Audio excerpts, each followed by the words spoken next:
नमस्कार। गुजरात चुनाव को लेकर नए आंकड़ों के साथ स्वागत है। गुजरात में काफी हलचल देखने को मिल रही है। इस बार गुजरात में क्या बीजेपी का कमल बरकरार रहेगा और क्या यहां पर आम आदमी पार्टी जो दावा करी कि इस बार यहां पर बदलाव देखने को मिलेगा, तो नए ताजा आंकड़ों के हिसाब से गुजरात में किसकी बनेगी सरकार? क्योंकि पहले और दूसरे चरण की बात की जाए तो सटीक आंकड़े सामने आ रहे हैं। पहले चरण की अगर बात की जाए तो 1 दिसंबर को यहां पर 89 सीटों पर वोटिंग होने वाली है और दूसरे चरण के लिए 5 दिसंबर को यहां पर 93 सीटों पर वोटिंग होगी। जबकि वोटों की गिनती की बात की जाए तो 8 दिसंबर को यहां पर चुनावी रिजल्ट आ जाएंगे और यहां पर लगभग 5 करोड़ जनता किसके साथ जाने वाली है। क्या बीजेपी या फिर बदलाव चाहती है गुजरात की जनता? क्योंकि बड़े बड़े दावे सामने आ रहे हैं गुजरात चुनाव को लेकर। ओपिनियन पोल ने भी चौंका दिया है। तो महासर्वे के हिसाब से गुजरात में किसकी बन सकती है सरकार, इसको लेकर आम आदमी पार्टी भी चुनावी प्रचार कर रही है और जिस कार से अपने यहां पर घोषणा पत्र में बड़े बड़े वादे किए हैं। क्या इन वादों के दम पर जिस दिल्ली पंजाब के बाद क्या गुजरात में आम आदमी पार्टी सरकार बनाने में सफल होगी? क्या बिजली बिल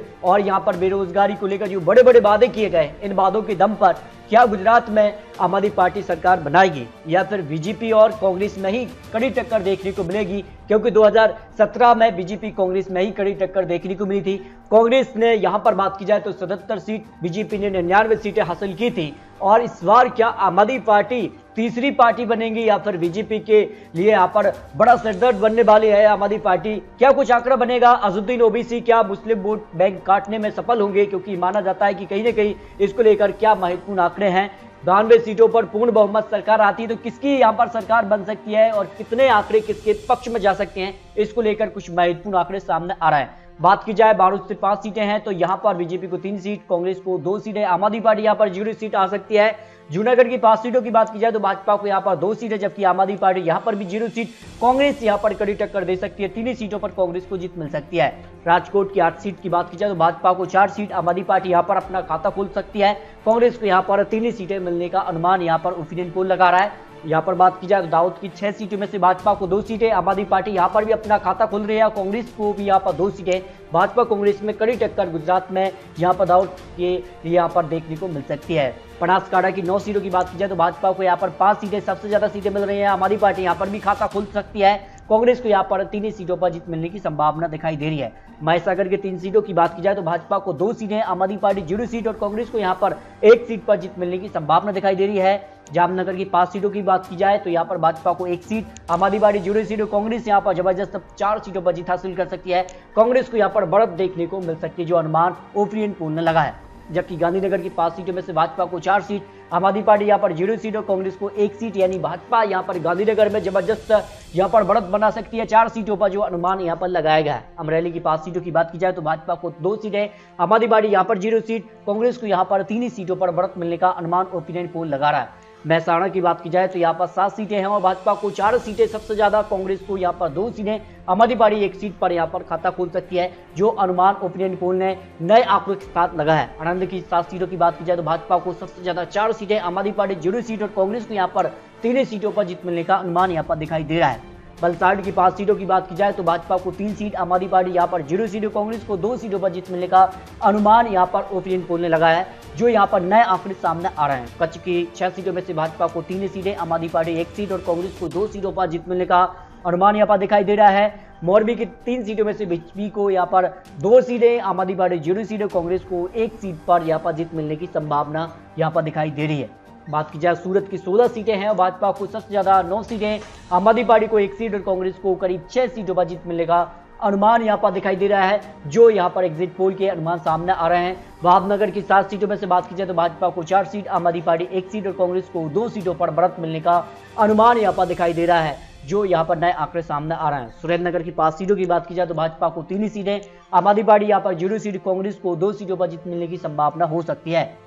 नक्सारी की 4 सीटों की बात की जाए तो भाजपा को 3 सीटों पर बढ़त मिल सकती है, आम आदमी पार्टी 0 सीट, कांग्रेस को 1 सीट पर जीत मिलने की संभावना हो रही है।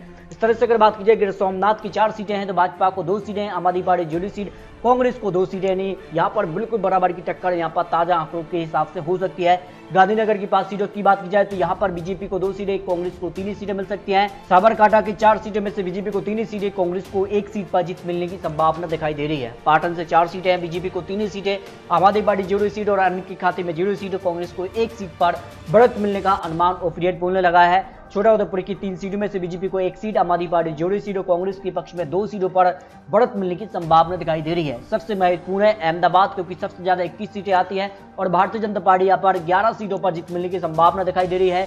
आम आदमी पार्टी 3 सीट और कांग्रेस को 7 सीटों पर बढ़त मिलने की संभावना यहाँ पर ओपिनियन पोल ने लगाई है। पंचमहल की 5 सीटों की बात की जाए तो भारतीय जनता पार्टी को 2 सीटें, आम आदमी पार्टी को 0 सीटें, कांग्रेस को 3 ही सीटों पर जीत मिलने की संभावना दिखाई दे रही है। खेड़ा की 6 सीटों की बात की जाए तो बीजेपी को यहाँ पर 4 सीटें, आम आदमी पार्टी 0 सीटें, कांग्रेस के पक्ष में 2 सीटों पर जीत मिलने की संभावना हो सकती है। वडोदरा की 10 सीटों की बात की जाए तो बीजेपी को यहाँ पर सबसे ज्यादा 6 सीटों पर बढ़त मिल सकती है। आम आदमी पार्टी का खाता खुल रहा है 1 सीट के साथ और कांग्रेस को 3 ही सीटों पर बढ़त मिलने की संभावना दिखाई दे रही है। अरावली की 1 सीट की बात की जाए तो बीजेपी को, जबकि आम आदमी पार्टी 0 सीटों, कांग्रेस को 2 सीटों पर बढ़त मिलने की संभावना दिखाई दे रही है। इस तरह से अगर बात की जाए गुजरात की सभी यहाँ पर जिलों के आंकड़ों के बाद जो ताजा सर्वे है, पहले और दूसरे फेज के यहाँ पर ओपिनियन पोल के बाद भाजपा को करीब 107 सीटों से ज्यादा सीटें मिल सकती है, यानी बीजेपी को 2017 से ज्यादा सीटें मिलने की संभावना ओपिनियन पोल ने लगाई है। इसके अलावा अगर बात की जाए तो आम आदमी पार्टी पहली बार 11 सीटों पर जीतने की संभावना यहाँ पर दिखाई दे रही है। जो ओपिनियन पोल के आंकड़े हैं, कांग्रेस को यहाँ पर 2017 के मुकाबले कुछ सीटों का नुकसान हो रहा है, 62 सीटें कांग्रेस को मिल सकती है। आम आदमी पार्टी के चुनावी मैदान में उतरने से कांग्रेस को झटका लग सकता है, जो अनुमान विश्लेषण करता ऐसे एनालिसिस जो सामने आ रहा है, इसके बाद ये आंकड़े बन सकते हैं। इस तरह का जो अनुमान यहाँ पर ओपिनियन पोल ने लगाया 182 सीटों के लिए, उस हिसाब से भारतीय जनता पार्टी एक बार फिर से गुजरात में पूर्ण रूप से कमल खिला सकती है। इस तरह से ओपिनियन पोल के हिसाब से यहाँ पर फिर से बीजेपी सरकार बना सकती है, फिर से कमल खिला रही है गुजरात को लेकर जो ओपिनियन पोल के आंकड़े सामने आ रहे हैं। लेकिन आपको क्या लगता है, क्योंकि ये तो चुनावी आंकड़े, चुनावी अनुमान है, लेकिन जो चुनावी आंकड़े, चुनावी अनुमान है, उस हिसाब से बीजेपी को यहाँ पर फिर से बहुमत का आंकड़ा मिल सकता है। तो आपको क्या लगता है, अपनी राय कमेंट बॉक्स में जरूर रख सकते हैं। मिलते हैं दोस्तों लेटेस्ट और महत्वपूर्ण विश्लेषण के साथ, अब तक के लिए जय हिंद, जय भारत।